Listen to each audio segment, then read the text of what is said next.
नमस्कार शेतकरी मित्रांनो, आज आपण भेंडी लागवडीविषयी माहिती या व्हिडिओच्या माध्यमातून बघणार आहोत. भेंडी लागवड कधी करावी, कोणत्या सीजनला भेंडी लागवड करणे सोयीचे असते.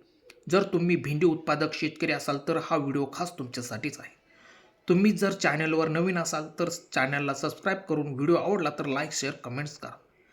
बरेचसे शेतकरी भेंडी लागवड करतात, पण भेंडीला कोणत्या महिन्यात बाजारभाव हा योग्य असतो आणि ती लागवड कधी करावी. मित्रांनो, भेंडी पिकाला साधारणपणे वर्षभर बाजारात मागणी असते. बरेचसे शेतकरी भेंडी लागवड करतात.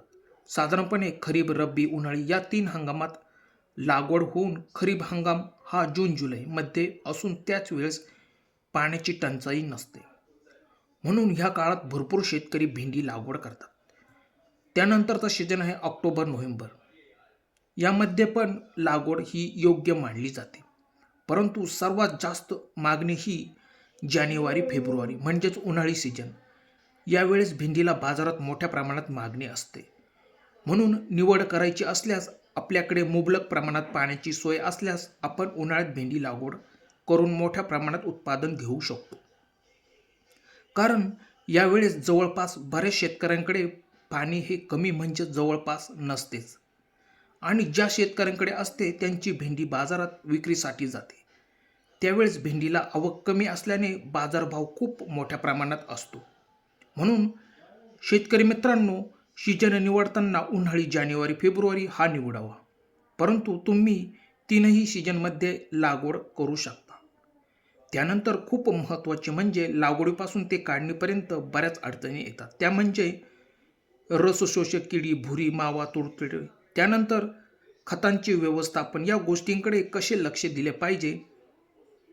हे सर्वात महत्त्वाचे म्हणजे कोणत्या जाती निवडायच्या जेणेकरून आपल्याला भरघोस उत्पादन मिळेल.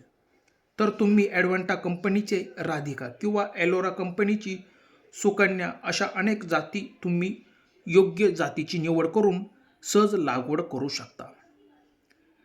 या आपण बघितलेल्या राधिका आणि सुकन्या या पण चांगल्या प्रतीच्या जाती आहेत किंवा तुम्ही तुमच्याकडे चालणाऱ्या जातींची निवड सहज करू शकता. एक लक्षात ठेवा, भेंडी ही 25 ते 30 दिवसांची झाल्यावर तिच्यावर अनेक रोग जडतात. ते म्हणजे बुरशीजन्य रोग. तो भेंडीच्या पानांवर लिप स्पॉट, काळा डाग, पूर्णपणे सर्कल सारखे दिसून ती बुरशी असते.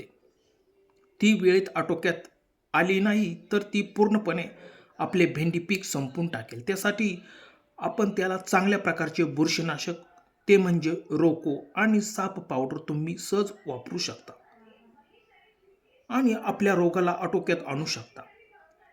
त्यानंतर भेंडी तयार होताना भेंडीवर किंवा पानांवर डावणी या रोगाचा प्रादुर्भाव बघायला मिळतो.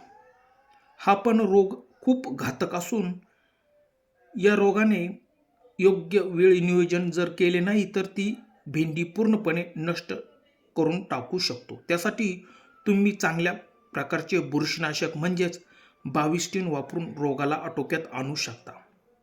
त्यानंतर भेंडी फुले येण्याच्या अवस्थेत तुम्ही रासायनिक खतांचा येथे वापर करू शकता. ते म्हणजे NPKचे 19-19-19, त्यानंतर 12-61-0 आणि 13-40-13 यापैकी कुठलेही NPKचे खत तुम्ही तुमच्या भेंडी पिकाला देऊन उत्पादन वाढवू शकता.